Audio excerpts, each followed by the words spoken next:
तो आज के इस वीडियो में मैं हाल ही में नेटफ्लिक्स पर रिलीज हुई एक murder mystery series the perfect couple को एक्सप्लेन करने वाला हूँ और सारे एपिसोड्स को। कहानी बहुत ही ज्यादा इंटरेस्टिंग है तो अंत तक बने रहिएगा, बहुत मजा आने वाला है। और अगर आपको ये वीडियो पसंद आता है तो वीडियो को भी प्लीज लाइक करिए, चैनल को भी सब्सक्राइब कर दें। द परफेक्ट कपल कहानी है विनबरी खानदान की, जो बहुत ही अमीर फैमिली है। उनके पास बहुत पैसा है, जिसमें है हस्बैंड वाइफ ग्रियर और टैग। और ग्रियर ही है परिवार की असली बॉस, यहाँ तक कि उसका पति टैग भी अपनी पत्नी की ही बात मानता है। उन दोनों के हैं 3 बेटे। सबसे बड़ा बेटा है थॉमस, दूसरा बेटा है बेंजी और जो सबसे छोटा बेटा है उसका नाम है विल। थॉमस की पत्नी है जिसका नाम है एबी और वो फिलहाल प्रेग्नेंट है। बेंजी की इस सीरीज में शादी होने वाली है और उसकी होने वाली पत्नी का नाम है एमेलिया और विल तो 18 साल से भी छोटा है। ये तो हो गई परिवार की बात। इस फिल्म में और भी कुछ मेन कैरेक्टर्स हैं, जैसे कि एक फैमिली फ्रेंड है जिसका नाम है इजाबेल, बेंजी का एक दोस्त है जिसका नाम है शूटर और एमेलिया की बेस्ट फ्रेंड है जिसका नाम है मेरिट। परिवार में एक नौकरानी भी है जिसका नाम है गौशिया। बहुत सारे कैरेक्टर्स है, इसलिए इंट्रोडक्शन देना थोड़ा जरूरी था, वरना आप लोग कंफ्यूज हो जाएंगे बीच स्टोरी में। खैर, अब चलते हैं कहानी की तरफ। तो कहानी की शुरुआत में एक खूबसूरत आइलैंड नैनटकेट को दिखाया जाता है और वहाँ बीच पर एक आलीशान शादी की तैयारी हो रही थी। जैसा कि बताया, ग्रियर का जो दूसरा बेटा है बेंजी, उसी की शादी होने वाली है और उसी का सेलिब्रेशन चल रहा था। आज सभी लोग डिनर पार्टी कर रहे थे और सभी लोग मौज मस्ती कर रहे थे। खैर, ग्रियर अपनी दोस्त इजाबेल से मिलती है और वो यहाँ होटल में रह रही थी, जो होटल उसे बहुत खराब लग रहा था। ग्रियर उसे कहती है, मैंने कहा था कि तुम मेरे साथ भी रह सकती हो, लेकिन तुम तो मानी नहीं। एक वीडियोग्राफर वीडियो बना रहा था और सभी लोग उसमें अपने बारे में कुछ कुछ कह रहे होते हैं। फिर जैसी शाम होती है, किसी लड़की की चिल्लाने की आवाज सुनाई देती है। अगली सुबह इस मर्डर के बारे में डेप्यूटी कार्ल को पता चलता है। इसके बाद डेप्यूटी चीफ को कॉल करता है और बताता है कि एक बॉडी मिली है और वो लोग सोचते हैं कि छुट्टी का वीकेंड है और उसकी भी बैंड बज गई। फिर चीफ अपनी बेटी क्लोई को आकर बोलता है कि तुम्हारे कैटरिंग का काम कैंसिल होने वाला है क्योंकि तुम जिस शादी में जाने वाली थी वहाँ कोई मर गया है। क्लोई पूछती है कौन मर गया, तो उसके पापा कहते हैं कि अभी तो जाकर पता करना पड़ेगा। तभी हम देखते हैं कि क्लोई के एक कपड़े पर खून लगा हुआ था और वो बहुत ज्यादा डर में थी। अब इसके बाद पुलिस, फॉरेंसिक, हर कोई पहुंच जाता है बीच पर अपना काम करने और वहां पर उन्हें ग्लास मिलता है जिसमें लाल जैसा कुछ लगा हुआ था। चीफ रॉजर नाम के आदमी को इंट्रोगेट कर रहे थे जो कि वेडिंग प्लानर है। फिर वहां पर डिटेक्टिव हेनरी आती है और वो लोग डिटेक्टिव को बताते हैं कि ये प्रॉपर्टी ग्रेयर और उसके पति का है। वो लोग बहुत सालों से इसी आइलैंड पे इस घर पे रहते हैं। इसके बाद परिवार वालों को बुलाया जाता है इंट्रोगेशन के लिए और डिटेक्टिव और चीफ मिलकर उनसे पूछताछ करते हैं। इजाबेल बताती है कि इस बंगले की कीमत $40 मिलियन है। रॉजर बताने लगता है कि ये परिवार बहुत अमीर है, किसी को भी मार कर बच निकलने जैसा अमीर। एमेलिया बहुत ज्यादा घबराई हुई थी और वो अपना वेडिंग गाउन पहनी हुई थी और डिटेक्टिव उसे कई सवाल पूछती है, लेकिन चीफ उसे रोकते हैं और कहते हैं कि उसकी हालत देखो, वो तो सदमे में है। चीफ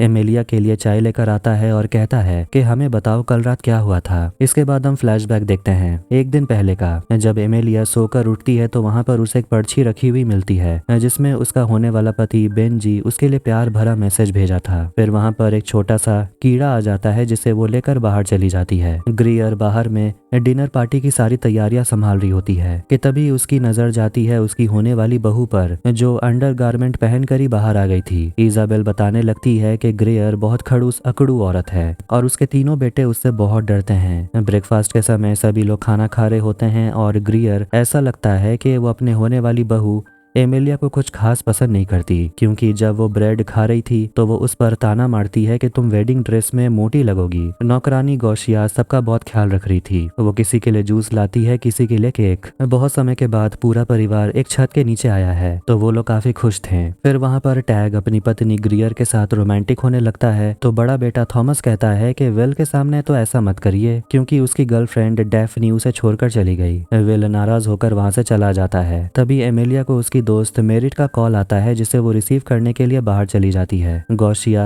रॉजर, एबी टैग के बारे में बताते हैं कि वो इतना अमीर है, भले ही वो बुढ़ा हो गया है लेकिन अभी भी लोग उसके आगे पीछे घूमते हैं। लड़कियां तो उसके साथ सोना चाहती है। वापस से हम देखते हैं कि कैरोल नाम की एक ज्वेलर आती है और ग्रियर को दूल्हे और दुल्हन की वेडिंग रिंग देती है, जो कि उसको बहुत पसंद आता है। कैरोल पूछती है कि तुम्हारे पति ने एक बहुत ही सुंदर सा ब्रेसलेट खरीदा था जिसमें डायमंड लगे हुए थे, वो तुम पहनी हुई नहीं हो। ग्रियर को इस ब्रेसलेट के बारे में कुछ भी नहीं पता था, मगर वो नाटक करते हुए कहती है हाँ वो ब्रेसलेट बहुत अच्छे हैं। फिर वो कमरे में आकर बिल चेक करने लगती है जिसमें उसे ब्रेसलेट के बारे में पता चलता है, लेकिन अब उसे पता करना होगा कि आखिर उसके पति ने ये ब्रेसलेट किसके लिए खरीदा था। बेंजी वहां पर आता है, अपनी माँ से कहता है कि आज सुबह आपने एमेलिया के साथ अच्छे से बिहेव नहीं किया, आपको थोड़ा ट्राई करना चाहिए। तो ग्रियर कहती है कि तुमने देखा कि वो किस तरीके से छोटे छोटे कपड़ों में ऐसे घूमते रहती है, मैं बस चाहती हूँ कि वो हमारे परिवार के रेप्यूटेशन की इज्जत करे। बेंजी एमेलिया के बारे में कहने लगता है कि वो बहुत अलग है, वो अमीर खानदान में नहीं पली बड़ी, इसीलिए वो एडजस्ट करने की कोशिश कर रही है। ग्रियर कहती है कि मैं बस देखना चाहती हूँ कि वो तुम्हारे लायक है या नहीं। जब मैं तुम्हारे पापा से मिली थी तो मैंने खुद को बदल लिया था, कपड़े पहनने का ढंग, खाने का तरीका, और मुझे कोई फर्क नहीं पड़ता कि एमेलिया ने कौन सी डिग्री ली है। बेंजी अपनी माँ को समझाता है कि Amelia Miami university of Ohio से जूलॉजी का कोर्स की है जो कि पूरे कंट्री में सबसे बेस्ट है, और उसे वहां पर स्कॉलरशिप में एडमिशन मिला था। लेकिन ग्रियर को इससे फर्क नहीं पड़ता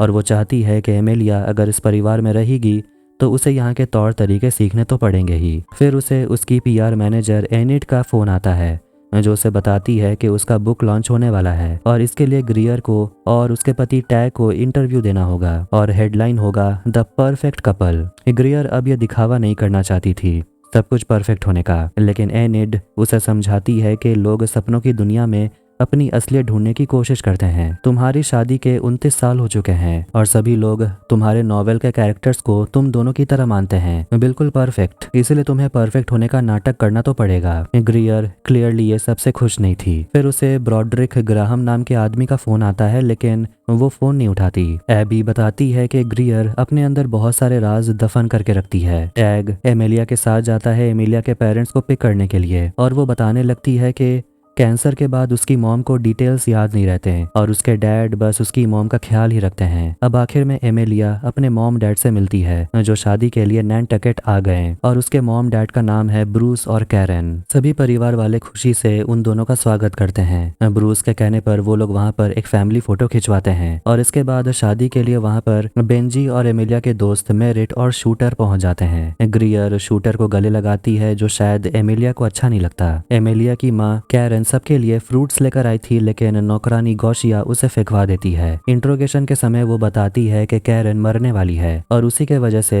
शादी को प्रीपोन करवाया गया था और आज रिहर्सल डिनर होना था। और मेरिट छोटे भाई विल के साथ एक फोटो खिंचवाती है और उसे इंस्टा पर टैग भी कर देती है। वो मेरिट से कहता है कि तुम्हारे जूते काफी क्यूट हैं। इंट्रोगेशन के समय वो सभी मेरिट के बारे में बताते हैं कि वो अक्सर अमीर लड़कों को देखकर फिसल जाती है। एबी बताती है कि मेरिट उसके बॉस को फंसाने की कोशिश कर रही थी। थॉमस अपने पापा से बात करने के लिए आता है और कहता है कि उसे घर खरीदने के लिए लोन चाहिए, लेकिन टैग उसे कहानी सुनाता है और इनडायरेक्टली अपने बेटे को निकम्मा ही कह देता है। एमेलिया और मेरिट आपस में बातें कर रहे होते हैं और वो लोग ग्रियर के बारे में बात कर रहे थे और कह रहे होते हैं कि वो बस पैसे के लिए टैग से शादी की है ताकि उसकी बुक को पब्लिसिटी मिले। मेरिट देखती है कि एबी उनको देखे ही जा रही थी और वो अपनी दोस्त से कहती है कि एक और शैतान औरत की नजर हम पर ही है, तुम्हें इसे बच के रहना होगा। एमेलिया अपनी दोस्त से कहने लगती है कि कभी किसी से इतना प्यार किया है कि उसके लिए किसी की जान भी ले लो, लेकिन मैं बेंजी के लिए वैसा फील ही नहीं करती। उसे पता है कि वो बहुत अच्छा लड़का है, नेक दिल इंसान है, लेकिन एमेलिया उसके लिए दीवानी नहीं है। मेरिट उसे कहती है कि तुम बस डरी हुई हो और ये नॉर्मल है, लेकिन तुम अगर पीछे हटना चाहती हो तो हट सकती हो, मैं तुम्हारा साथ दूंगी। कैरन अपने मेडिसिन ले रही होती है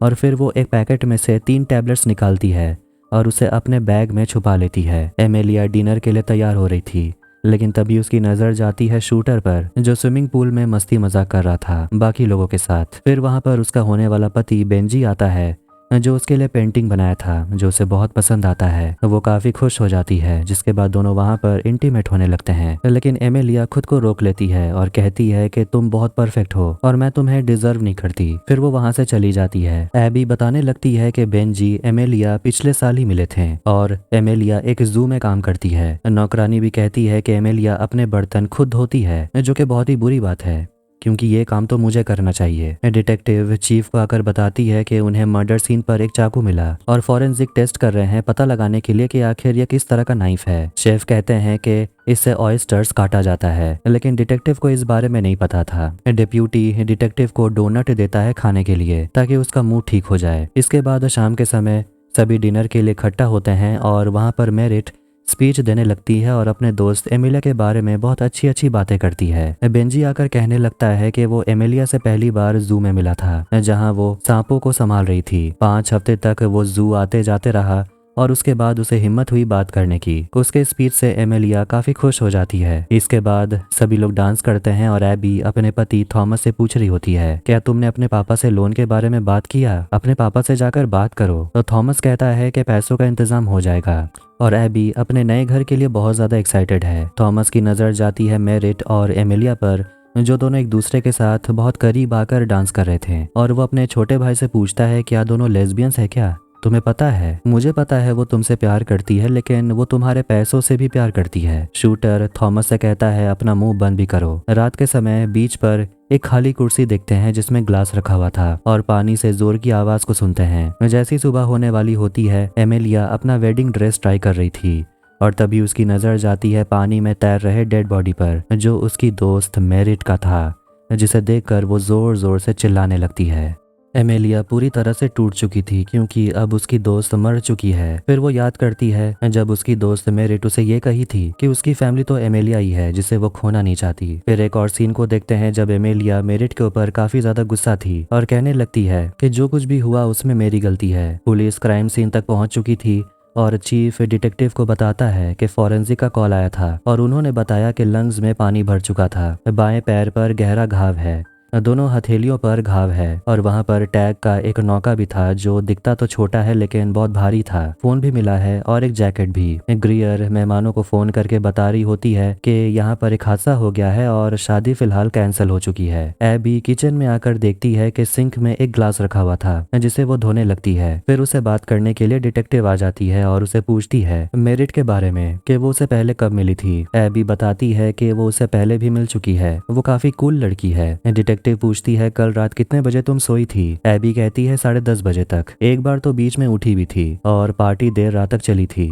और शायद मेरिट भी जगी हुई थी।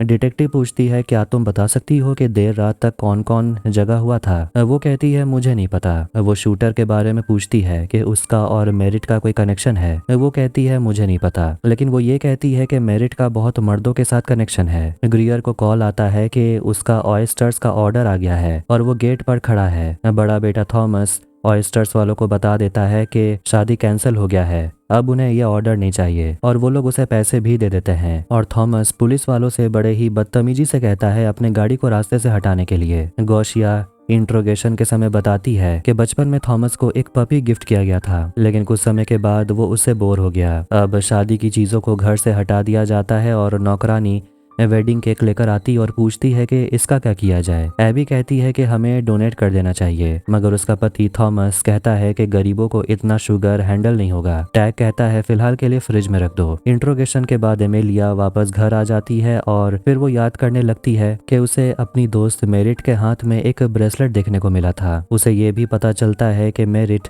अपनी फ्रेंड के ससुर के साथ ही सो रही थी, जिससे एमिलिया बहुत ज्यादा गुस्सा हो जाती है। घर पर सभी लोग एमिलिया के लिए काफी फिक्र कर रहे थे क्योंकि उसने अपनी दोस्त को खोया है, मगर वो चली जाती है अपने मम्मी पापा से मिलने के लिए। एमिलिया बहुत ज्यादा दुखी थी और वो रो रही थी। ब्रूस अपनी बेटी से कहता है तुम्हारी माँ ने अभी दवाई लिया है और उन्हें थोड़ा अकेला छोड़ दो। एमिलिया अपनी माँ से कहती है कि कल रात मेरा और मेरिट का बहुत बड़ा झगड़ा हो गया था। टैग देखता है कि डिटेक्टिव और चीफ मेरिट वाले कमरे की तलाशी ले रहे थे और वो दोनों के लिए कॉफी लेकर आया था, लेकिन डिटेक्टिव कॉफी पीने से मना कर देती है और वो उसे कहती है कॉफी टेबल पर नहीं रखने क्योंकि ये फिलहाल क्राइम सीन है, लेकिन वो फिर भी रख देता है। टैग उन दोनों से कहने लगता है कि मैं आप दोनों को बता दूं कि ये सिर्फ डूबने का मामला है, यहाँ कोई मर्डर नहीं हुआ, मगर चीफ उसे समझाता है कि हमें इसे हर एंगल से देखना होगा। डिटेक्टिव भी अपनी कहानी कहने लगती है, हो सकता है कि आपके गेस्ट में से किसी को मेरिट पसंद आ गई होगी और वो दोनों चले गए होंगे बीच पर मजे करने, लेकिन जब मेरिट ने कुछ करने से मना कर दिया तो उस गेस्ट ने उसका गला दबाकर उसे मार दिया और पानी में फेंक दिया। फिर वो कहती है मैं मजाक कर रही थी। टैग चीफ से उसकी बेटी के बारे में पूछने लगता है और फिर वहां से चला जाता है। तैयार होकर एमिलिया नीचे आती है और ग्रियर उसे कहने लगती है कि हमें एक लीगल टीम से बात करनी होगी और मीडिया में स्टेटमेंट देना होगा कि यहाँ जो कुछ भी हुआ बहुत बुरा हुआ और कभी कभार जान देने के अलावा कोई और रास्ता नहीं होता। मतलब कि वो लोग ऐसा दिखाना चाहते थे कि ये मर्डर नहीं है। एमेलिया कहती है कि उसकी दोस्त कभी ऐसा कर नहीं सकती। डिटेक्टिव चीफ को इतना ढीला काम करते हुए देखकर उसे कह रही होती है कि हमें यहाँ पर थोड़ा स्पीड अप काम करना होगा। तुम हमेशा ऐसे ही काम करते हो या अमीर लोग हैं इसीलिए तुम इनके सामने मुंह नहीं खोलते। वो पुलिस की गाड़ी को भी देखकर मजाक करती है कि ऐसे फैंसी गाड़ी तो कहीं और देखने को मिलती भी नहीं, शायद लगता है तुम लोगों को डोनेशन बहुत मिलता है। चीफ उसे समझाता है कि अमीर लोगों को एक तरीके से हैंडल करना पड़ता है, नहीं तो ये लोग लॉयर को बुला लेंगे और पूरे मैटर को ऐसे घुमा देंगे कि हम लोग कुछ नहीं कर पाएंगे। एमेलिया मेरिट के पुराने वीडियोस को देखकर रो रही थी और वो उसे बहुत याद आ रही थी। बेंजी वहां पर आता है एनडीए लेकर और एमेलिया को इस पर साइन करने को बोलता है ताकि यहाँ जो कुछ भी हुआ वो इस बारे में बाहर कुछ ना बोले। बेंजी कहने लगता है कि उसकी माँ एक पब्लिक फिगर है और इसीलिए उनके लिए रेप्यूटेशन काफी इम्पोर्टेंट है और जो कुछ भी हुआ बहुत बुरा हुआ, लेकिन शायद तुम भी नहीं चाहोगी कि कोई तुम्हारी दोस्त के बारे में किसी रैंडम पॉडकास्ट में उल्टे सीधे बातें करे। एमेलिया ना चाहते हुए भी एनडीए पर साइन कर देती है। इसके बाद बेंजी जाता है शूटर से मिलने के लिए और वो भी शौक में था। वो शूटर से कहता है कि मैं तुमसे थोड़ी देर में मिलने के लिए आऊंगा। बेंजी वहां से चला जाता है और फिर शूटर किसी को कॉल करता है और कहता है कि मुझे तुमसे बात करनी है और वो हर जगह पुलिस को देखकर घबराया हुआ था और वो अपना पासपोर्ट निकालकर बाहर चला जाता है। डिटेक्टिव और चीफ उन दोनों को लिस्ट मिल गया था जिसमें उन्हें पता चल जाता है कि आखिर मर्डर वाली रात कौन कौन लेट नाइट पार्टी कर रहा था। ग्रेयर रात के 1:30 बजे सोने के लिए चली गई थी। डिटेक्टिव को कॉल आता है और उन्हें जो फोन मिला था उसके ऊपर 2 फिंगरप्रिंट मिले हैं, एक शूटर का था। अब उन्हें शूटर को पकड़ना होगा इंट्रोगेशन के लिए। लेकिन जब डेप्यूटी शूटर के कमरे में जाता है तो देखता है कि वो पीछे के रास्ते से भाग गया था। शूटर तुरंत निकलने के फिराक में था, इसलिए पुलिस भी उसके पीछे पड़ जाती और आखिर में वो लोग शूटर को पकड़ ही लेते हैं और पूछताछ के लिए ले आते हैं। गोशिया कहने लगती है कि शूटर बिल्कुल गरीब लोगों की तरह अपने बिस्तर खुद साफ करता है। इसके बाद हम थॉमस और उसकी माँ की दोस्त इजाबेल को देखते हैं। दोनों एक दूसरे के साथ इंटीमेट हो रहे थे और थॉमस उसे कुछ ड्रग्स देता है। तभी थॉमस को उसकी माँ का कॉल आता है और वो कहता है लगता है उन्हें हमारे बारे में पता चल गया है, हमें उन्हें बता देना चाहिए। थॉमस इजाबेल से प्यार करता है और उसके साथ रहना चाहता है, मगर इजाबेल कह देती है कि ये सिर्फ अफेयर है, इससे ज्यादा कुछ नहीं। थॉमस कहने लगता है कि उसे तो कोई रिस्पेक्ट ही नहीं करता, न परिवार वाले न उसके क्लाइंट्स। टैग अपनी पत्नी से कहता है उम्मीद करता हूँ कि 2 हफ्ते के बाद सब कुछ पहले जैसा हो जाएगा। थॉमस अपनी पत्नी एबी के पास वापस आता है तो वो देखता है कि उसकी पत्नी निकलने की तैयारी में थी और वो एबी को बता देता है कि पुलिस हमें फिलहाल जाने देगी नहीं। एबी कहती है कि पुलिस से मेरी बात हो गई है, मैं यहाँ से जा रही हूँ और मुझे फिलहाल हेयर ट्रीटमेंट की जरूरत है। ग्रेयर को फिर से ब्रॉडरिक ग्राहम का फोन आता है लेकिन वो फोन नहीं उठाती। फिर वहाँ टैग आता है और वो अपनी पत्नी और अपने लिए ड्रिंक लेकर आया था। ग्रियर अपने पति से कहती है कि मैंने तुम्हारा फैलाया हुआ रायता साफ कर दिया। शाम के समय टैग एमिलिया को बुलाता है बात करने के लिए और उसे कहने लगता है कि तुम हमारे बेटे के लिए परफेक्ट हो, मैं नहीं चाहता कि हमारे बीच जो कुछ भी हुआ इससे सब कुछ ऑकवर्ड हो जाए। फिर वो अपने और मेरिट के रिश्ते के बारे में उसके सामने कबूल कर लेता है और फिर एमिलिया वहां से निकल जाती है और सभी लोग 4th ऑफ जुलाई सेलिब्रेट कर रहे थे और डिटेक्टिव को बताया जाता है कि एमिलिया उनसे मिलने के लिए आई है और वो कहती है कि मैं आप लोगों को कुछ बताना चाहती हूँ। वो बता देती है कि उसकी दोस्त मेरिट उसका चक्कर चल रहा था टैग के साथ। डिटेक्टिव बताती है कि तुम्हारी दोस्त के साथ कुछ हुआ था क्या, क्योंकि वो स्ट्रगल कर रही थी मरते समय। डिटेक्टिव पूछती है दोनों एक साथ कब से थे। एबी कहती है कि मुझे नहीं पता। डिटेक्टिव पूछती है क्या तुम मुझे कुछ और बताना चाहती हो। फिर एमिलिया अपने और मेरिट के साथ हुए झगड़े को याद करने लगती है और एमिलिया काफी गुस्से में थी क्योंकि उसकी दोस्त उसके होने वाले ससुर के साथ सो रही थी। ग्रियर को हम देखते हैं जो याद करती है जब मेरिट शादी के लिए यहाँ पहुंची थी, तभी वो मेरिट के हाथ में वो डायमंड वाला ब्रेसलेट देख ली थी और उसे समझ आ गया था कि उसके पति का अफेयर मेरिट के साथ चल रहा है। कहानी जाती है 1 साल पहले और हम ग्रियर के परिवार और सारे दोस्तों को देखते हैं जो बीच हाउस में आकर मिलते हैं और वहाँ सभी मस्ती मजाक कर रहे थे, गाना गा रहे थे। मेरिट को उसके स्टेप डैड का फोन आता है जिससे वो बात करने लगती है और तभी उसकी नजर जाती है टैग पर जो समुद्र के किनारे बैठकर स्मोकिंग कर रहा था। फिर वो दोनों बैठकर वहाँ बातें करने लगते हैं और उसी वक्त शायद टैग को मेरिट पसंद आ गई थी। खैर यहाँ प्रेजेंट में इंट्रोगेशन के समय एमिलिया पुलिस को बताती है कि जब उसके दोस्त का मर्डर हुआ तो मेरिट प्रेग्नेंट थी और वो बच्चा टैग का था। चीफ कहता है कि इसका सबूत क्या है, हो सकता है वो बच्चा किसी और का हो। एमिलिया कहती है मेरिट को देखकर ऐसा लगता है कि वो एक पार्टी गर्ल है, लेकिन ऐसा है नहीं। वो बहुत ही कम लोगों के साथ सोती थी, लड़के हमेशा उसके पीछे पड़े रहते थे। खैर, अब शाम के वक्त एमिलिया घर वापस आती है और बेंजी से कहती है कि वो ऐसे ही टहलने के लिए निकल गई थी। फिर वो लोग सोने के लिए चले जाते हैं। आधी रात में उठकर वो टैग के ऑफिस में जाती है और वहाँ कुछ ढूंढने लगती है कि तभी वहाँ पर ग्रियर आ जाती है और उसे देख लेती है। एमिलिया झूठ कहती है कि मुझे बस प्यास लगी थी। ग्रियर उसे कहती है मगर पानी तो तुम्हारे टेबल के पास ही होगा, तुम कुछ और ढूंढ रही थी क्या?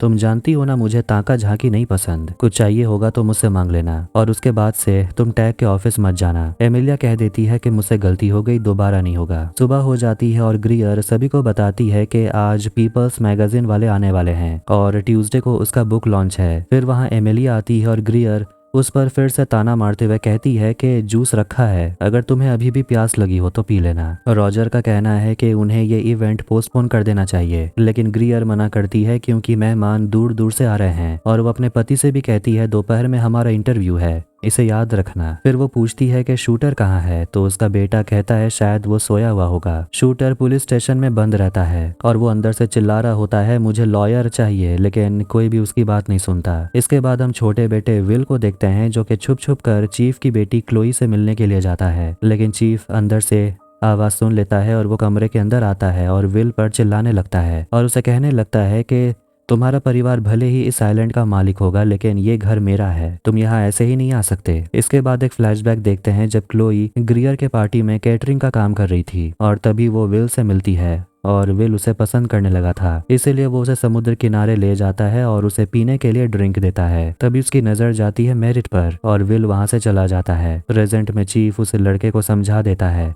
कि दोबारा इस तरीके से मेरे घर में घुसने की कोशिश मत करना वरना अरेस्ट कर लूंगा। चीफ उसके हाथ को देखकर पूछता है कि तुम्हारे हाथ में क्या हुआ। फिर उसी दिन के फ्लैशबैक को देखते हैं जब विल क्लोई के पास आता है और उसके हाथ पर खून लगा हुआ था और वो चीफ से कह देता है बस छोटी सी चोट लग गई है। चीफ उसे जाने को बोलते हैं। एबी विल के बारे में बताती है और कहती है कि वो बहुत ही अजीब है, बचपन में तो बहुत बातें करता था, लेकिन पता नहीं अचानक उसे हुआ क्या। वो खुद को कमरे में बंद करके रखता है और किसी से बात नहीं करता। खैर, अब हम एबी को देखते हैं जो अपने पेट के ऊपर मॉइस्चराइजर लगा रही थी, जो एमिलिया घूर घूर कर देख रही थी। एबी उसे बताने लगती है कि वो बस स्ट्रेच मार्क्स को प्रिवेंट होने के लिए लगा रही है। वो उसे कहने लगती है कि अगर तुम्हें इस फैमिली में रहना है तो तुम्हें थोड़ा लिमिट में रहना होगा। मैं भी वैसा ही करती हूँ, अगर कुछ बुरा हुआ है तो वो पुलिस देख लेगी। ग्रियर से दुश्मनी लेने की सोचना भी मत। एमिलिया उसे पूछती है कि उन लोगों ने तुमसे एनडीए पर साइन करवाया क्या। एबी कहती है अगर करवाया भी होगा तो मुझे पता नहीं है, ये कोई बड़ी बात नहीं है, मैंने पहले भी साइन किया है 5 साल पहले जब मैंने थॉमस को डेट करना शुरू किया था और मे के साथ जो कुछ भी हुआ उसके बाद भी। एमिलिया पूछती है ये मे कौन है। एबी बताती है कि मे विल को फ्रेंच पढ़ाती थी और वो रातों रात गायब हो गई, ऐसा ही कुछ सुनने को मिला।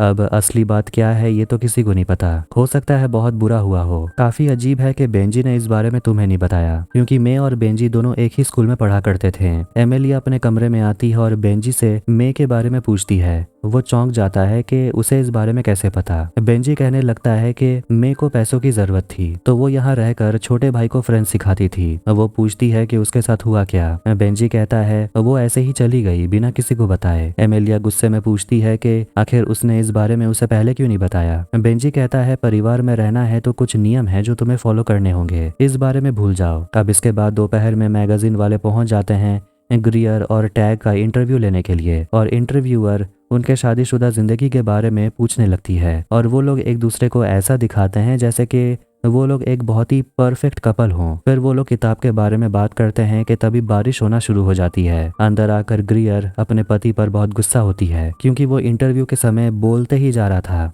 और बहुत ओवर एक्टिंग कर रहा था। दोनों के बीच झगड़ा होने लगता है और टैग अपनी पत्नी से पूछता है कि तुम क्या दिखाना चाहती हो कि हम लोग एक परफेक्ट फैमिली हैं। वो गुस्से में आकर अपने पति को थप्पड़ लगा देती है और वो उसे किस करने की कोशिश करता है, मगर ग्रियर कमरे के बाहर आ जाती है और उसे एमिलिया परेशान देख लेती है और वो उसे कहती है जल्दी तैयार हो जाने के लिए। अगर तुम अपने पति से प्यार करती हो तो हमारे इवेंट में शामिल हो जाओ, फोटो खिंचवाने के लिए जरूर आना। एमिलिया कहने लगती है कि मैं बेंजी से प्यार करती हूँ, लेकिन मेरे प्यार करने का तरीका आप लोगों से अलग है। अब दोनों फिर से शुरू हो जाते हैं, एक दूसरे से झगड़ते हैं। चीफ देखता है कि मेरिट के फोन में 2 हफ्ते से एक ही नंबर से कॉल आ रहा था, लेकिन वो एक भी कॉल नहीं उठाई। डिटेक्टिव बताती है कि शूटर के वकील का कॉल आया था और उसका सिर्फ फिंगरप्रिंट मिला है और ये काफी नहीं है, इसलिए हमें शूटर को छोड़ना पड़ेगा। फिर वो लोग कॉल रिकॉर्डिंग को सुनते हैं जो मेरिट को आ रहा था मर्डर वाले दिन बार बार, और वो आवाज बेंजी का था जो मेरिट से कहता है कि इस बारे में एमिलिया को पता नहीं चलना चाहिए वरना वो टूट जाएगी। एमिलिया को बेंजी के रूम में मेरिट की तस्वीरें मिल जाती हैं और फोटोशूट के लिए सभी लोग उसका इंतजार कर रहे थे। फिर वो नीचे आती है और पूरा परिवार फेक स्माइल देकर फोटो खिंचवाते हैं मैगजीन के लोगों के सामने। और ग्रियर के अच्छाई के ढोंग का तो कोई सीमा ही नहीं था, क्योंकि वो वहां पर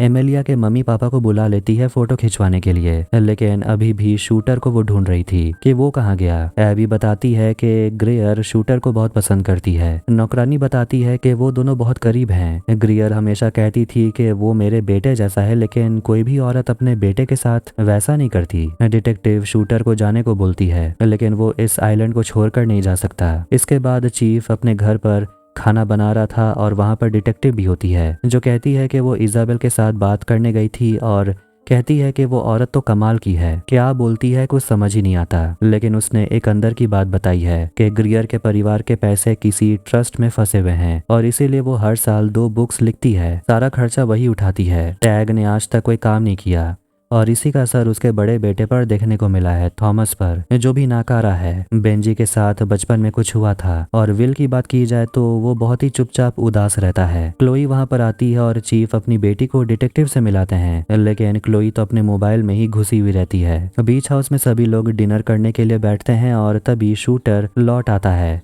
जिसे देखकर ग्रियर काफी खुश होती है। शूटर उसे बताता है कि वो पुलिस स्टेशन में था और शूटर उसे अकेले में कह देता है कि उसने पुलिस वालों को पैसों के बारे में कुछ नहीं बताया। अब इसके बाद सभी लोग इधर उधर की बातें करते रहते हैं और एमिलिया ये सबसे काफी बोर हो रही थी और वो सबसे पूछ ही लेती है कि आखिर आप लोग हम सबसे एनडीए साइन क्यों करवाते हैं। सभी लोग हंसने लगते हैं और वो पूछती है मे के साथ क्या हुआ था। थॉमस काफी खुश हो जाता है और कहता है कि अब फटेगा असली बम। वो सवाल पूछते ही रहती है कि अगर मे गायब नहीं हुई तो हम सबसे एनडीए साइन क्यों करवाया गया है। ग्रियर बेंजी से कहती है अपने फियांसे से कहो मुंह बंद करके रखे। विल उसे पूछने लगता है कि आखिर चल क्या रहा है, तो उसका बड़ा भाई उसे कह देता है कि तेरी फ्रेंच टीचर के साथ डैड सो रहे थे और जब टैग ने मे को छोड़ दिया तो उस लड़की ने खुद को खत्म कर लिया और ग्रियर और टैग ने अपने पैसे और पावर का इस्तेमाल करके इस केस को रफा दफा कर दिया और ये बात कभी कोर्ट तक पहुंची नहीं। विल गुस्सा होकर वहां से चला जाता है क्योंकि वो अपनी उस टीचर को बहुत पसंद करता था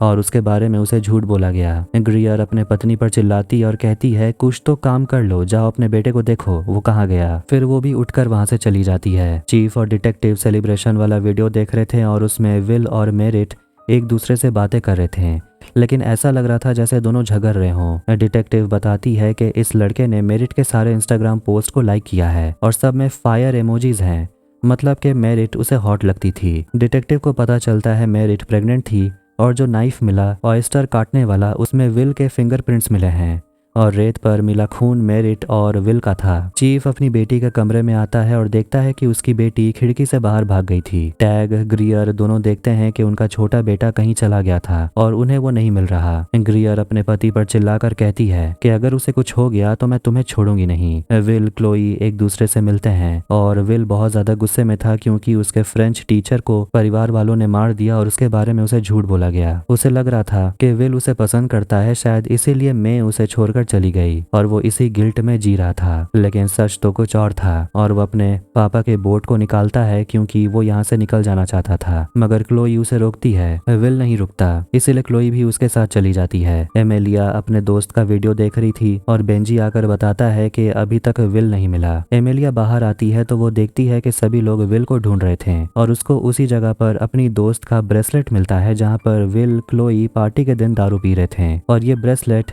वो डिटेक्टिव को जाकर दे देती है और कहती है कि ये विल के पास था।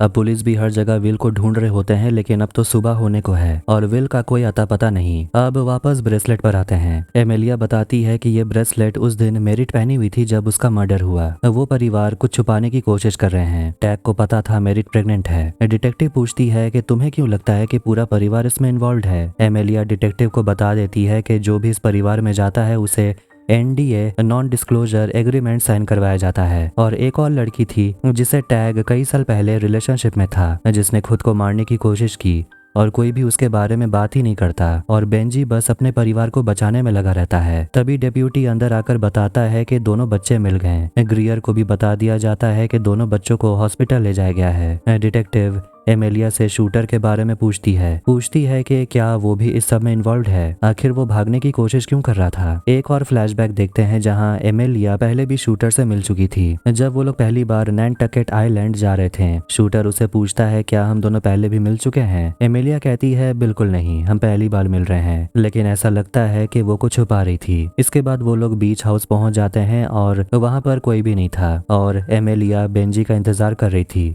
और शूटर उसे कहता है कि वो 5-6 घंटे में पहुंच जाएगा। फिर वो दोनों समुद्र किनारे घूम रहे होते हैं और एमेलिया उसे पूछती है कि तुम यहाँ पहली बार कब आए थे। तो वो कहता है जब उसकी माँ गुजर गई थी, जब वो 14 साल का था और बेंजी और शूटर स्कूल में रूममेट थे और वो अपने घर लौटना नहीं चाहता था, इसलिए वो यहीं आ गया। और बेंजी ने बताया तुम्हारी मॉम बीमार है। यहाँ देखते हैं कि वो दोनों काफी अच्छे से बॉन्ड कर रहे थे और शूटर अपने कपड़े उतार कर समुद्र में चला जाता है तैरने के लिए और वो एमिलिया से भी कहता है पानी में आने, लेकिन पानी बहुत ठंडा था और वो लोग पानी में जाकर मस्ती करने लगते हैं। डिटेक्टिव एमिलिया से पूछती है कि तुम शूटर को कितने अच्छे तरीके से जानती हो, क्योंकि उसके स्पीड डायल में काफी पावरफुल लोगों के नंबर हैं। हॉस्पिटल में विल से पूछताछ करने के लिए चीफ आते हैं और वो काफी गुस्से में थे क्योंकि उसकी बेटी को वो लेकर चला गया था, वो भी इतने तेज तूफान में। चीफ उस पर बहुत चिल्लाते हैं कि तुम अब से मेरी बेटी को चोट पहुंचाने की कोशिश मत करना। चीफ उससे मेरिट के ब्रेसलेट का तस्वीर दिखाता है, पूछता है कि तुम्हारे पास ये ब्रेसलेट कैसे आया, तुम्हें पता है मेरिट के साथ क्या हुआ था। विल घबराने लगता है और वो याद करता है कि मेरिट उसके डैड के साथ बातें कर रही थी। फिर वो मेरिट से जाकर झगड़ने लगता है और कहता है कि वो तुम्हें कभी नहीं अपनाएंगे, वो मॉम को नहीं छोड़ेंगे। मेरिट कहती है कि उसे छोड़ना तो पड़ेगा और वो उसे गले लगाकर कहती है कि ये तुम्हारी प्रॉब्लम नहीं है, तुम इसके बारे में मत सोचो। विल चीफ को बता देता है कि मेरिट ने खुद ब्रेसलेट को गिरा दिया था और उसने बस उस ब्रेसलेट को संभाल के रखा था। ऑयस्टर काटने के वजह से उसके हाथ में कट आ गया और इसीलिए खून निकला था। अब आखिर में चीफ विल को घर छोड़ देते हैं और तभी एक फोन आता है और एबी फोन उठाती है और ये वही ब्रॉडरिक ग्राहम का फोन था जो ग्रियर को ढूंढ रहा था। विल ने जो कुछ भी किया उसके लिए उसे बहुत डांट पड़ती है। एबी आकर बताती है कि ब्रॉडरिक ग्राहम का फोन आया है और वो ग्रियर को ढूंढ रहे हैं। ग्रियर एबी से कहती है कि उसे कहो मैं उसे बात नहीं करना चाहती, मैं तो उसे पहचानती भी नहीं। एबी ऐसे ही जाकर ब्रॉडरिक को बोल देती है कि वो आपसे बात नहीं करना चाहती, अगर आपको उसे बात करना है तो मोबाइल फोन पर ट्राई करिए। इसके बाद हम ब्रॉडरिक को देखते हैं जो कि एक मोटेल में रुका हुआ था और ब्रॉडरिक है कौन ये आखिर में पता चल ही जाएगा। ग्रियर अपने बुक पर काम कर रही थी। दूसरी तरफ एमेलिया शूटर से मिलने के लिए पहुंचती है और वो उस पर चिल्लाने लगती है कि तुम कहाँ जाने वाले थे और ये परिवार आखिर छुपा क्या रही है। विल के पास मेरिट का ब्रेसलेट था, बेंजी के कमरे में मेरिट की तस्वीर थी, आखिर चल क्या रहा है। शूटर उसे कहता है कि बेंजी तुमसे बहुत प्यार करता है, वो तुम्हें कभी चोट नहीं पहुंचाएगा। एमेलिया वहां से चली जाती है और एमेलिया अपने होने वाले पति से पूछती है कि तुम्हारे पास मेरिट की तस्वीरें क्यों हैं। तो वो कहता है मेरिट ने खुद दी थी मुझे उसकी पेंटिंग बनाने के लिए। एमेलिया उसे पूछती है कि तुम्हें तुम्हारे डैड और मेरिट के बारे में कब पता चला। तो वो कहता है गोल्फ वीकेंड में मैं अचानक यहाँ आ गया था और मैंने उन दोनों को पूल के पास अपनी ही दुनिया में खोए हुए देख लिया। इसके बाद हम फिर से उस दिन को देखते हैं जब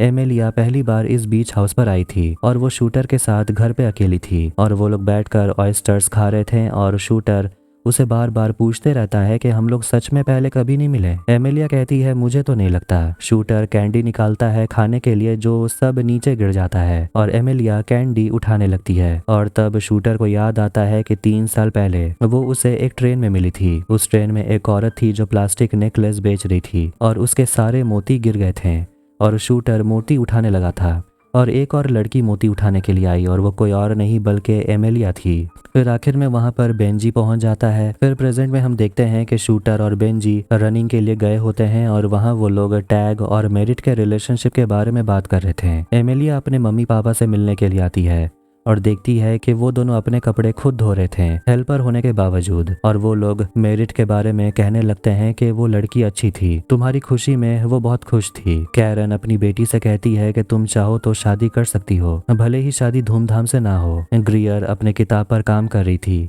लेकिन उसके पति को बोटिंग करने के लिए जाना था, जिस पर वो गुस्सा हो जाती है और कहती है तुम्हें पता है ना कि कल मेरी बुक लॉन्च है और मैं अभी तुम्हें वक्त नहीं दे सकती। टैग अपनी पत्नी से कहता है कि आखिर तुम करना क्या चाहती हो, मुझ पर हाथ उठाओगी, मुझ पर चिल्लाओगी, लेकिन मैं तुम्हें चाहता हूँ, बहुत ज्यादा चाहता हूँ और मेरे लिए तो अभी तक कुछ भी नहीं बदला। लेकिन वो कहती है सब कुछ बदल चुका है। वो अपने पति से कहती है मेरे करीब मत आना, लेकिन टैग ग्रियर के साथ इंटीमेट होने लगता है। खैर कुछ समय के बाद वो फिर से अपने किताब पर काम कर रही थी और फिर से फ्लैशबैक देखते हैं। ग्रियर मेरिट से कह रही होती है मेरे पति से दूर रहो। एबी दोनों के लिए ड्रिंक लेकर आई थी और बेंजी अपना दवाई लेता है। तभी वो देखता है कि उसका बड़ा भाई थॉमस और एबी वेडिंग केक लेकर जा रहे थे खाने के लिए। बेंजी कहता है केक को नीचे रखने, लेकिन फिर भी वो दोनों केक खाने लगते हैं, जिसके बाद दोनों भाइयों में झगड़ा होने लगता है। एबी दोनों को अलग करती है और फिर नौकरानी को वो बुलाती है साफ सफाई करने। ग्रियर बार में आती है और वहाँ उसे चीफ मिलते हैं। दोनों एक दूसरे से बातें करते हैं और वो उसकी बेटी के बारे में पूछती है। चीफ कहते हैं वो ठीक है,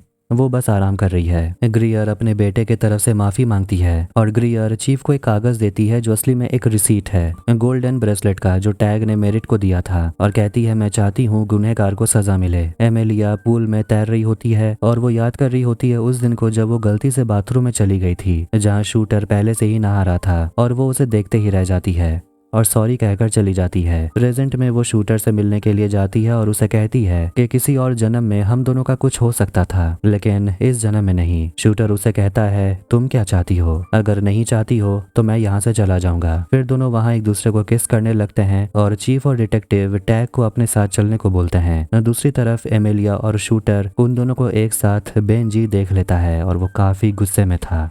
एमेलिया जब सुबह में चाय पीने के लिए उठती है तो ग्रियर को वो बता देती है कि 1-2 दिन में वो अपने पेरेंट्स के साथ होटल में शिफ्ट हो जाएगी, लेकिन ग्रियर कहती है जुलाई का महीना है, तुम्हें कहीं भी रूम नहीं मिलेंगे, तुम यहीं रहो। फिर ग्रियर अपनी होने वाली बहू से कहती है कि बेंजी तुम्हें कोई फरिश्ता मान बैठा है, जैसे कि तुमसे कोई गलती नहीं होती, लेकिन तुम भी हमारी ही जैसी हो, गलतियों का पुतला। एमेलिया टैग के बारे में पूछती है तो ग्रियर कहती है कि पुलिस ने उसे अरेस्ट करके लॉकअप में रखा है और जरूर उनके पास कोई ठोस वजह है। खैर आज मेरी बुक लॉन्च है और पार्टी में तुम्हें आना पड़ेगा, तो तुम क्या पहनोगी? एमेलिया कहती है शायद बेंजी मुझे पार्टी में नहीं देखना चाहेगा, लेकिन वो उसे कह देती है कि पार्टी तो होकर रहेगी और तुम्हें पार्टी में आना ही होगा। मैं नहीं चाहती कि किसी भी तरह की अफवाहें फैले। टैग को पुलिस स्टेशन में देखते हैं और वो याद करता है कि पार्टी वाले दिन जब वो मेरिट से बात कर रहा था, दोनों आपस में म्यूजिक और गानों को लेकर बात करने लगते हैं। वो उसे ड्रिंक देता है पीने के लिए, लेकिन मेरिट कहती है कि वो नहीं पी सकती, जिससे टैग को समझ आ जाता है कि मेरिट प्रेग्नेंट है। टैग खुश हो जाता है और उसे खुश देखकर मेरिट भी खुश थी। दोनों किस करते हैं और डिटेक्टिव से बात करते हुए टैग कहने लगता है कि मेरा मेरिट से कनेक्शन था, इसका मतलब ये नहीं है कि मैंने उसका मर्डर किया है। डिटेक्टिव और भी कड़े सवाल पूछने लगती है, जैसे कि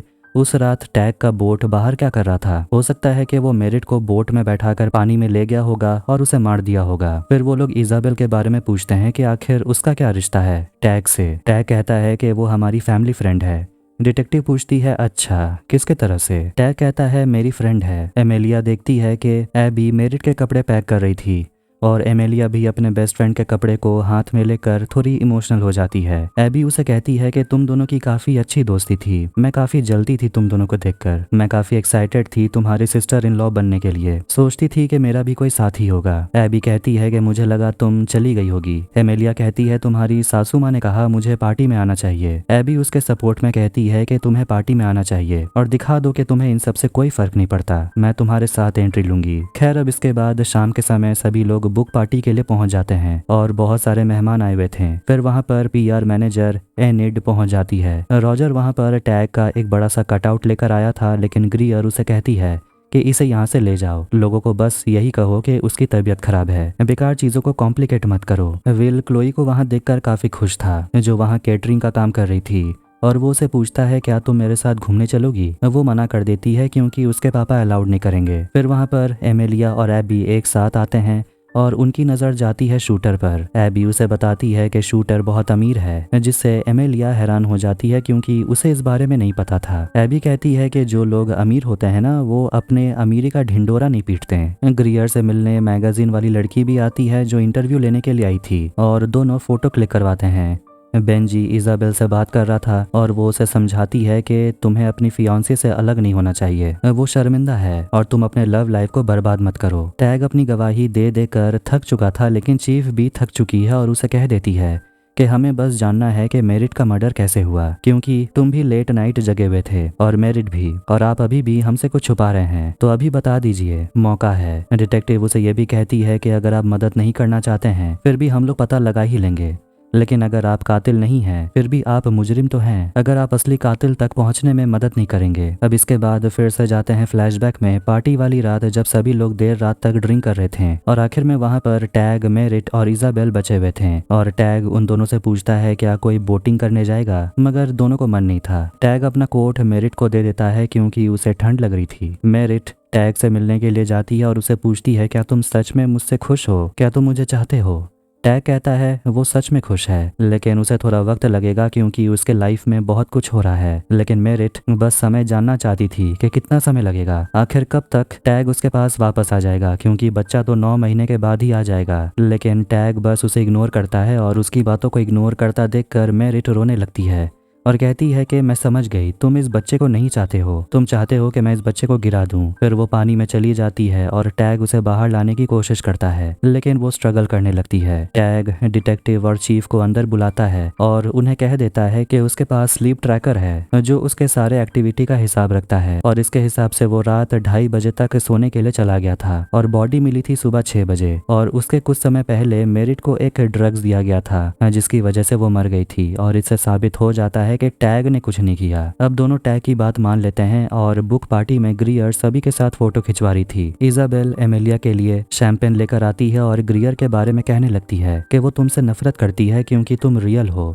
और इसी वजह से वो मुझसे भी नफरत करती है। तुम्हारी फ्रेंड बहुत अच्छी थी और मेरी उसे बात भी हुई थी। फिर हम उस पार्टी वाली रात को देखते हैं जब मेरिट उसके पास रोते हुए आती है और उसका फोन खो गया था और रोते हुए अंदर चली जाती है। कुछ समय के बाद वापस इजाबेल के पास वो आती है और उसे कहती है कि वो जिससे प्यार करती है वो शादीशुदा है, वो अपनी पत्नी को छोड़ना नहीं चाहता। इजाबेल कहती है कि ये लोग अपने पत्नी को कभी नहीं छोड़ते, तुम्हें पत्नी को रास्ते से हटाना होगा। फिर वो लोग ड्रिंक पीने के लिए चीयर्स करते हैं तो इजाबेल का ग्लास टूट जाता है और वो सोने के लिए चली जाती है। प्रेजेंट के बुक पार्टी में शूटर बेंजी से मिलता है, लेकिन वो अपने दोस्त शूटर पर गुस्सा था और शूटर उसे माफी मांगता है। बेंजी गुस्से में आकर उसके पेट में मुक्का मार देता है और फिर एमिली आती है उसे संभालने के लिए, जो बहुत ड्रिंक कर चुका था। वो उसे खींच कर वहां से ले जाती है और वो लोग किचन के पीछे जाकर इंटीमेट होते हैं। ग्रियर स्पीच देने के लिए स्टेज पर आती है और आखिरकार पुलिस स्टेशन से टैग वापस आ गया था। ग्रियर अपने सारे फ्रेंड्स को बताती है कि वो डैश एंड डॉली सीरीज का आखिरी नॉवल था जो वो आज रिलीज कर दी है, लेकिन वो एक नए नॉवल पर काम कर रही है और वहां पर ब्रॉडरिक ग्राहम भी आ गया था, जिसे देखकर ग्रियर थोड़ी परेशान हो गई थी। इसके बाद वो स्टेज के करीब आने लगता है जब ग्रियर अपने किताब से लाइंस पढ़ रही थी। रॉजर तुरंत सिक्योरिटी को बुलाता है और वो लोग ग्राहम को लेकर वहां से चले जाते हैं। टैग स्टेज पर आता है और वो अपनी पत्नी की तारीफ करने लगता है, कुछ ज्यादा ही ओवर एक्टिंग, जिससे वो भी थोड़ा घबराने लगती है कहीं ओवर एक्टिंग में असलियत बाहर ना जाए। लेकिन आखिर में वो लोगों के ऊपर चिल्लाने लगता है कि तुमको समझ क्यों नहीं आता कि हम लोग बस दिखावा कर रहे हैं, ये कुछ भी रियल नहीं है। टैग ये कहने लगता है कि हम लोग तो इम्परफेक्ट हैं, कभी कभी तो कपल भी नहीं होते। वो अपनी पत्नी से कहता है कि वो उसे छोड़कर कभी नहीं जाएगा। फिर वो दोनों ही गाना गाने लगते हैं, तभी वो नशे के हालत में गिर जाता है और उसका बड़ा बेटा वहां आकर उसे ले जाता है। ये सबसे ग्रियर बिल्कुल शॉक में थी क्योंकि आज पार्टी में सब रायता फैल गया। डिटेक्टिव टैग के स्लीप ट्रैकर से डाटा निकालती है और उसे वो देख रही थी और उसे लगने लगता है कि शायद टैग सच कह रहा था। स्लीप ट्रैकर में सारा डाटा रिकॉर्ड होता है, जो भी कमरे में सो रहा था सबका। लेकिन जिस रात मर्डर हुआ था उस रात कमरे में सिर्फ टैग की सांसें ट्रैक की गई हैं, मतलब कि 1.5 घंटे तक कोई कमरे से गायब था। रात के समय शूटर एमेलिया से मिलने आता है और एमेलिया उसे पूछती है कि तुमने कहा था तुम्हारे पास पैसे नहीं है। शूटर कहता है कि मैंने तो पैसे के बारे में कुछ बताया ही नहीं था। वो रोते हुए कहती है कि तुम भी इन लोगों की तरह ही हो, बस सच छुपाते हो, मुझे लगा कि हम दोनों एक जैसे हैं। शूटर उसे पूछता है कि तुम्हें इससे प्रॉब्लम क्यों हो रही है। एमिलिया उसे बता देती है कि वो पार्टी में बेंजी के साथ इंटीमेट हुई थी, जिससे शूटर खुश नहीं लग रहा था। वो कह रही थी अच्छा लगा ये देख करके कि हमारे बीच कुछ भी नहीं है। इसके बाद चीफ रात के समय बार में जाते हैं और वहां उसे फिर से ग्रियर मिलती है। डिप्यूटी डिटेक्टिव को आकर बताता है कि मर्डर वाली रात ग्रियर को एक मोटेल से फोन आया था ग्राहम नाम के आदमी से। डिटेक्टिव समझ जाती है कि ये तो वही आदमी है जिसको पार्टी से निकाल दिया गया था, मतलब कि ये औरत उसे पहचान जानती है। ग्रियर चीफ से कहने लगती है कि मैं आपको केस सॉल्व करने में मदद कर सकती हूँ, मैंने कई सारे मर्डर नॉवल भी लिखे हैं। चीफ उसे पूछता है आपका मोटिव क्या हो सकता है, तो वो बस हंसती है और कहती है कि लोग मुझ पर ही इल्जाम लगाते हैं क्योंकि मैं इजी टारगेट हूँ और शायद इसीलिए लोगों को लगेगा कि मैंने खून नहीं किया। चीफ उसे पूछते हैं क्या आप सच बताने के लिए आई हैं? ग्रियर कुछ नहीं कहती।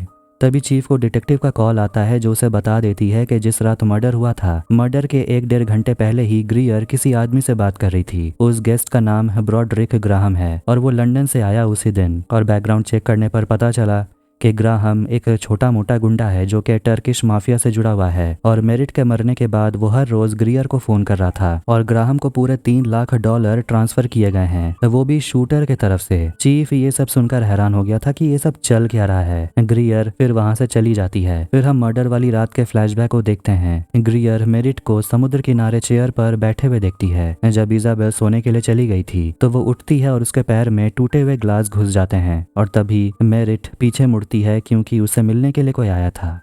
ग्रियर यूट्यूब पर अपने पति के नौटंकी वाला वीडियो देख रही थी जो उसने पार्टी में किया और वो एनिट को वॉइस मैसेज भेजती है और उसे कहती है कि मुझे पता है तुम अंदर से हिल चुकी हो, हम सब हिले हुए हैं और इसलिए हम लोगों को एक मीटिंग करनी चाहिए। बेंजी और एमिलिया के बीच लगता है सब कुछ ठीक हो चुका था। दोनों एक दूसरे को देखकर मुस्कुरा रहे थे। ग्रियर अपने कंप्यूटर पर एडिक्शन के बारे में आर्टिकल्स पढ़ रही थी। थॉमस अपने पॉकेट में कुछ ड्रग्स रखता है और अपनी पत्नी से कहता है सो जाओ, मैं जॉगिंग के लिए जा रहा हूँ। ग्रियर देखती है कि एमिलिया और बेंजी दोनों के बीच सब कुछ ठीक हो चुका था। फिर वो अपने बेटे को बोलती है बाहर जाने के लिए और वो एमिलिया से बात करती है और उसे पूछती है कि क्या तुम्हारी दोस्त मेरिट ड्रग्स लेती थी। एमिलिया कहती है नहीं, लेकिन ग्रियर बताती है कि मेरिट के बॉडी में ड्रग्स मिले हैं। तभी उनके घर पर डिटेक्टिव और चीफ पहुंच जाते हैं और वो ग्रियर को अपने साथ चलने को बोलते हैं। विल अपने पापा पर चिल्लाने लगता है क्योंकि पुलिस उसकी माँ की सारी चीजें ले जा रहे थे। टैग अपने छोटे बेटे से कहता है कि ये सब छोड़ो, तुम्हें तो रेस के लिए जाना है तो उसकी तैयारी करो। थॉमस जॉगिंग करने के बहाने इजाबेल के साथ एक्सरसाइज करने के लिए गया था कि तभी उसकी पत्नी का उसे कॉल आ जाता है जो उसे बता देती है कि पुलिस ग्रियर को ले गई है पूछताछ के लिए। पुलिस ग्रियर से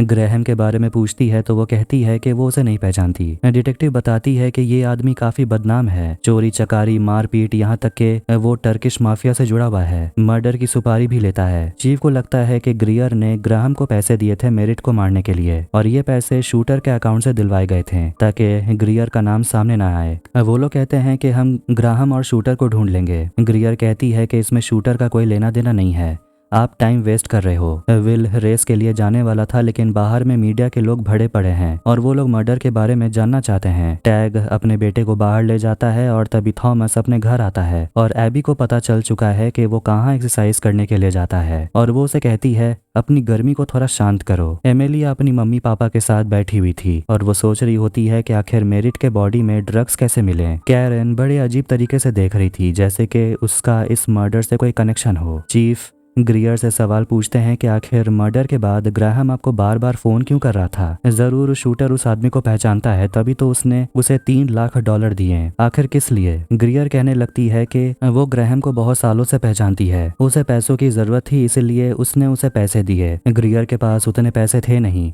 इसलिए उसने शूटर से लोन लिए। चीफ पूछती है कि आपसे पहले पूछा गया तो आपने बताया कि आप 1:30 बजे सोने के लिए चली गई थी, लेकिन आपके ही लैंडलाइन से ग्राहम को 3:08 पर कॉल आया था, तो क्या आप सब अपने जान पहचान वालों को इतनी रात में कॉल करती हैं? ग्रियर कुछ नहीं बोल पाती। शूटर से मिलने के लिए उसके परिवार वाले आए होते हैं और शूटर उनसे कहता है कि मैं पुलिस वालों को कुछ भी नहीं बताऊंगा, कह दूंगा कि मुझे नहीं पता पैसों के बारे में और ये लोग मेरे फैमिली की तरह हैं। मगर वो आदमी कहता है कि फैमिली की तरह है लेकिन फैमिली नहीं है। चीफ ग्रियर से पूछता है कि $3 लाख बहुत बड़ी रकम होती है, तो आखिर आप ग्राहम को इतने सारे पैसे क्यों दे रही थी और शूटर ने आपको इतने सारे पैसे क्यों दिए? क्या रिश्ता है आपका उससे? ग्रियर कहती है कि वो मेरे बेटे जैसा है। डिटेक्टिव कहती है बेटा तो मेरा भी है लेकिन उसने मेरे कहने पर कभी मेरे लिए इतना कुछ नहीं किया। शूटर को एमिलिया कॉल कर रही थी और शूटर से कहती है कि मैंने तुम्हारे साथ गलत किया, मैंने बेंजी के साथ भी गलत किया।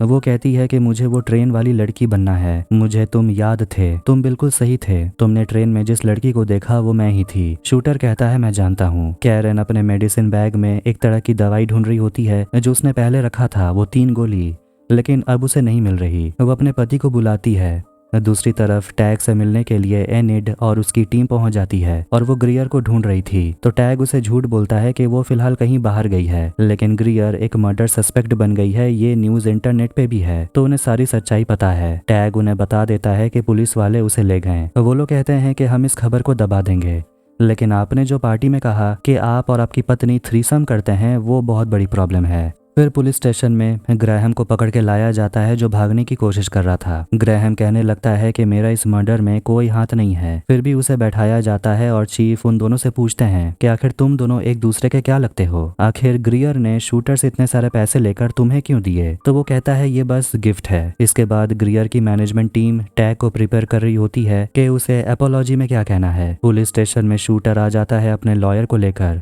और ये सुनकर ग्रियर उसे कहती है शूटर को इन सब में मत घसीटो, उसे इन सब के बारे में कुछ नहीं पता। ग्रियर फ्रस्ट्रेट हो जाती है सवालों से और आखिर में वो बता देती है कि मुझे किसी का कर्ज उतारना था और इसीलिए मैंने शूटर से $3 लाख लिए थे, क्योंकि ब्रॉडरिक ग्राहम मेरा भाई है और इसे जुए की लत है और सालों से मैं इसका कर्ज उतार रही हूँ और इसीलिए मैंने शूटर से पैसे लिए थे और अब उसे जाने दो। डिटेक्टिव चीफ हैरान हो जाते हैं कि दोनों भाई बहन हैं, लगते तो नहीं हैं। डिटेक्टिव पूछती है कि आखिर तुम टर्किश माफिया के लिए क्या काम करते हो? कि मैं उनके लिए कभी कभी काम आ जाता हूँ। इंट्रोगेशन का कुछ फायदा नहीं हो रहा था तो वो दोनों को छोड़ देते हैं। अब इसके बाद दोनों घर आ जाते हैं और ग्रियर सभी को ग्रैहम से मिलाती है। एबी समझ जाती है तो वही आदमी है जिसने फोन किया था। ग्रियर सभी को बताती है कि ये उसका भाई है और इस भाई के बारे में पूरे परिवार वालों को पता ही नहीं था। फिर वो सभी को बताती है कि पुलिस स्टेशन में क्या हुआ। टैग अपनी पत्नी से कहता है कि तुम्हारी मैनेजमेंट टीम ने सबको संभाल लिया, मैं रिहैब जाऊंगा और फिर सभी से माफी मांग लूंगा, सब कुछ ठीक हो जाएगा। मगर ग्रियर कहने लगती है कि मुझे पहली वाली जिंदगी नहीं जीनी, क्योंकि अब मैं थक चुकी हूँ, क्योंकि अब पहले जैसा कुछ नहीं रहा। जिसके बाद वो अपने बच्चों को अपना सच बताने का सोच लेती है और सबको एक जोर का झटका लगता है जब उन्हें ये पता चलता है कि ग्रियर शादी से पहले एस्कॉर्ट का काम करती थी, मतलब कि वो गैर मर्दों के साथ सोती थी पैसों के लिए, और उसका भाई क्लाइंट्स को हैंडल करता था और टैग उनमें से एक है, मतलब कि वो क्लाइंट है। ये सुनकर तीनों बेटे शर्म से लाल पीले होने लगते हैं। अब अपनी टीम से वो कहती है कि तुम लोग रिकॉर्ड करना चाहते हो तो कर सकते हो, मुझे कोई फर्क नहीं पड़ता कि लोग मेरे बारे में क्या सोचेंगे, मैं ये सबसे थक चुकी हूँ। तुम लोगों को संभाल संभाल के मैं अब ये झूठी जिंदगी नहीं जीना चाहती। अब सच का ये बोझ उतार कर वो राहत की सांस लेती है और कहती है बहुत अच्छा फील हो रहा है। वो अपनी मैनेजर एनिट से कहती है कि इस पर मैं किताब लिखने वाली हूँ और यकीन मानो बहुत अच्छी बिकेगी। फिर वो किचन में चली जाती है। दूसरी तरफ ब्रूस अपनी बेटी को बाहर लेकर आता है और उसे बताता है कि तुम्हारी माँ 3 पिल्स लेकर आई थी और वो तीनों पिल्स खाने से किसी की भी जान जा सकती है, लेकिन उनमें से एक पिल गायब है। तुम्हारी मॉम ने हर जगह ढूंढा लेकिन कहीं नहीं मिला। एमिलिया के मम्मी पापा पुलिस को बुलाकर सारा सच बता देते हैं और कैरन उन्हें बताती है कि वो 3 दवाई लेकर आई थी जो वो अपने दर्द से हमेशा के लिए छुटकारा पाने के लिए लेने वाली थी, लेकिन अब उन 3 पिल्स में से एक गायब है। बेंजी कहता है किसी ने जरूर चुराया होगा, हो सकता है थॉमस ने, क्योंकि उसे लोगों की दवाई चुराने की आदत है। डिटेक्टिव पूछती है कैरन से कि आपको ये दवाई कहाँ से मिला, तो वो कहती है मेरे कैंसर सपोर्ट ग्रुप में एक आदमी है, उसी ने दिया था ये 3 डोज। एमेलिया थॉमस के ऊपर बहुत चिल्लाती है कि उसने उसकी माँ की दवाई चुराई। पुलिस थॉमस को ले जाती है पूछताछ के लिए, क्योंकि अब सभी को लगने लगता है कि उसी ने वो दवाई मेरिट को दी है और उसे जान से मार डाला। एबी अपने कमरे में आती है और अपने पति के दवाई वाले ड्रॉयर को साफ कर देती है। थॉमस को इंटरोगेशन के लिए बुलाया जाता है और तभी वो याद करता है कि कैसे उसने कैरन के मेडिसिन वाले पाउच में से पिल्स चुराई, और वो डिटेक्टिव के सामने कबूल कर लेता है। और डिटेक्टिव कहती है कि तुमने उस दवाई से मेरिट को मार डाला क्या? तो वो कहता है कि आखिर मेरिट को मैं वो दवाई क्यों दूंगा। चीफ उसे सच बताने को बोलता है कि तभी अचानक थॉमस इजाबेल का नाम लेने लगता है और कहता है कि उसके डैड ने मेरिट को प्रेग्नेंट कर दिया, और अपने डैड को इस सिचुएशन से बाहर निकालने के लिए वो अपने दादाजी का बंदूक उठा लेता है। और वो डिनर वाली रात वो उसे समुद्र किनारे बैठी हुई मिली थी। थॉमस को लग रहा था कि वो बस मेरिट को डराएगा धमकाएगा तो वो बच्चा गिराने के लिए मान जाएगी, लेकिन तभी इजाबेल उसे रोक लेती है और इसके बाद वो जाकर सो गया था। उसे लगता है कि मेरिट को इजाबेल ने मारा है, क्योंकि वो इसके साथ ड्रिंक कर रही थी, जरूर ड्रिंक में उसने कुछ मिलाया होगा। डिटेक्टिव पूछती है आखिर इजाबेल मेरिट को क्यों मारना चाहेगी, तो थॉमस यहाँ पर एक और इंटरेस्टिंग बात बताता है, क्योंकि इजाबेल को थॉमस से चाहिए 20 से 25 लाख रुपए, और इजाबेल जानती है कि ट्रस्ट फंड के पैसे तभी मिलेंगे जब उनका छोटा भाई 18 साल का हो जाएगा। मतलब विल। लेकिन अगर उनके डैड का मेरिट के साथ एक और बच्चा हो जाता है तो मतलब ट्रस्ट फंड अपने आप रीसेट हो जाएगा और अगले 18 साल तक कोई पैसा नहीं मिलेगा। पैसों के 3 हिस्से नहीं 4 हिस्से होंगे। वो अलग। दोनों हैरान हो गए थे और उसके बाद इजाबेल को पूछताछ के लिए बुलाया जाता है, मगर वो कहने लगती है कि तुम दोनों हर किसी पर शक कर लिए सिवाय उस असली खूनी के। ये बात सच है कि मैंने थॉमस को पैसे दिए थे, लेकिन ये मानकर बैठे रहना कि थॉमस जैसा नालायक लड़का पैसे वापस करेगा ये बहुत बड़ी बेवकूफ़ी है। दोनों को समझ आ गया था कि इजाबेल के पास मर्डर करने का कोई मोटिव है नहीं। वो वैसे भी उन्हें एक वीडियो मिलता है जहाँ उन्हें पता चलता है कि थॉमस और इजाबेल गाड़ी में इंटीमेट हो रहे थे जब मर्डर हुआ था। डिटेक्टिव डिप्यूटी और चीफ को दिखाती है नौकरानी गौशिया का फुटेज जब वो ये बोल रही थी कि थॉमस मर्डर वाली रात सोने के लिए गया ही नहीं था क्योंकि वो तो गाड़ी में ही मस्ती कर रहा था इजाबेल के साथ। लेकिन एबी ने बताया कि उसका पति रात में सोने के लिए आया था, मतलब कि एबी झूठ बोल रही थी। लेकिन आखिर क्यों? फिर नौकरानी कहने लगती है कि एबी हमेशा उसे काम कराती है कि ये कर दो, वो साफ कर दो, ये ग्लास धो दो, लेकिन सच बात तो ये है कि मैंने उस ग्लास को धोया ही नहीं था। तभी डिटेक्टिव याद करती है कि जब वो पहली बार एबी से मिलने के लिए गई थी तो वो किचन में ग्लास धो रही थी और वो बहुत नर्वस थी, लेकिन उस ग्लास में वही ड्रग्स तो नहीं था। वो ये सोचने लगती है। खैर अब इसके बाद हम एबी को देखते हैं जो कि पुलिस स्टेशन में बैठी हुई थी और डिटेक्टिव उसे कहती है बस थोड़ी देर और हम तुम्हारे पति को छोड़ देंगे। फिर डिटेक्टिव उसके साथ बैठकर बात करने लगती है और उसे पैसों के बारे में पूछने लगती है जो इजाबेल ने थॉमस को दिया था। एबी कहती है कि मुझे पैसों के बारे में नहीं पता और ना ही मुझे इंटरेस्ट है। और वैसे भी इजाबेल हर जगह टांग लड़ाती है, थॉमस पर, टैग पर, ग्रियर की शादी में। डिटेक्टिव पूछती है तुम्हें क्या लगता है कि इजाबेल टैग को पसंद करती थी? एबी कहती है कि इजाबेल को तो बस मर्द चाहिए। फिर थॉमस बाहर आता है और डिटेक्टिव जब उस रात के बारे में पूछती है तो एबी वही कहती है कि उस रात थॉमस उसके साथ ही सो रहा था, वो तब भी झूठ ही बोल रही थी। इसके बाद थॉमस अपने भाई को बता देता है कि इन सब के पीछे इजाबेल थी क्योंकि वो ट्रस्ट फंड के पैसे आने का इंतजार कर रही थी और अगर मेरिट वाला बच्चा पैदा हो जाएगा तो 18 साल और वेट करना पड़ेगा। मतलब कि ये सब कुछ पैसे के लिए किया गया। ग्रियर एबी को देख रही थी जो बिल्कुल बेफिक्र लेटी हुई थी। तभी वहां पर पुलिस आ धमकती है और मेरिट के मर्डर के लिए वो लोग एबी को अरेस्ट कर लेते हैं। इसके बाद कहानी जाती है फ्लैशबैक में डिनर वाली रात जब ये मर्डर हुआ। सब लोग सोने के लिए चले जाते हैं और एबी बाहर आकर देखती है अपने पति को इजाबेल के साथ। फिर उसकी नज़र जाती है मेरिट पर जो चेयर से उठती है और उसके पैर में कांच घुस गया था। फिर एबी अपने पति के दवाइयों में से कुछ टैबलेट लेकर एक जूस में मिक्स कर देती है और ये ले जाकर वो मेरिट को देती है। दोनों समुद्र किनारे बैठे हुए थे और एबी उसके सामने कहने लगती है कि मर्द ऐसे ही होते हैं, कभी भी धोखा दे सकते हैं, बस वो काम नहीं करते जो उन्हें करना चाहिए। मेरिट जैसे ही ग्लास से जूस पीती है उसमें दवाई लगा हुआ था। एबी उसे कहती है कि स्विमिंग करने के बाद नींद अच्छी आती है, तुम चलोगी? मेरिट मान जाती है। उसके बाद वो लोग स्विमिंग करने के लिए चले जाते हैं, लेकिन दवाई के वजह से मेरिट अपने होश में नहीं थी और उसे बहुत जोर की नींद आ रही थी और यही मौका का फायदा उठाकर एबी उसे पानी में डुबोकर मार डालती है। और अगर उसके मोटिव की बात की जाए तो वो भी ट्रस्ट फंड वाला पैसा चाहती थी क्योंकि शुरू से ही हमने देखा कि वो अपने पति से कहते रहती थी टैग से पैसे मांगने के लिए क्योंकि उसे एक बड़ा बंगला चाहिए था। उसे पैसों की भूख तो पहले से ही थी और इसीलिए वो नहीं चाहती थी कि कोई और बच्चा हो और पैसा 18 साल के लिए अटक जाए। इसीलिए पुलिस आखिरकार असली खूनी तक पहुंच ही गई। टैग अपनी पत्नी ग्रियर के साथ अपने ऑफिस में होता है और वो दोनों के लिए ड्रिंक बनाता है और कहता है कि मुझे पूरा यकीन था कि इन सब के बीच तुम मुझे छोड़कर नहीं जाओगी। ग्रियर अपनी अगली नॉवल लिखने के लिए शहर जाना चाहती थी, जिस पर टैग कहता है कि ये किताब तुम्हारी सबसे बेस्ट होगी। अब ऐसा लग रहा था जैसे दोनों के बीच सब कुछ ठीक हो चुका था। अब आखिर में एमेलिया अपने मम्मी पापा के साथ आइलैंड से चली जाती है। इजाबेल आती है थॉमस से मिलने। विल क्लोई के साथ वक्त बिता रहा था। इजाबेल थॉमस को थप्पड़ लगा देती है क्योंकि उसने पैसों के बारे में पुलिस को सब कुछ बता दिया था। ग्रियर ये सब पर ध्यान ना देते हुए बस समुद्र की तरफ देख रही थी। अब कहानी जाती है 6 महीने के बाद। लंदन में एमेलिया जू में बच्चों को जानवरों के बारे में बता रही थी कि तभी वो देखती है कि उससे मिलने के लिए ग्रियर आई हुई थी। वो बताती है कि वो यहाँ पर अपने पब्लिशर से मिलने के लिए आई है और उसने कुछ लिखा है, लेकिन पहले वो ये किताब एमेलिया को देना चाहती है और कहती है कि तुम्हें ये किताब पसंद आएगी क्योंकि ये तुम्हारे बारे में ही है। जब वो किताब खोलती है तो उसमें फ्रेंड लिखा हुआ था। ये पढ़कर उसे हैरानी होती है। एबी कहती है मुझे लगा आप मुझे पसंद नहीं करती। ग्रियर कहती है ये बात तो सही है कि मैं तुम पर बहुत गुस्सा थी, लेकिन मैं बस तुमसे जेलस थी। तुम बुक पढ़ना और मुझे बताना तुम्हें ये किताब कैसी लगी, मैं तुम्हें कॉल करूंगी।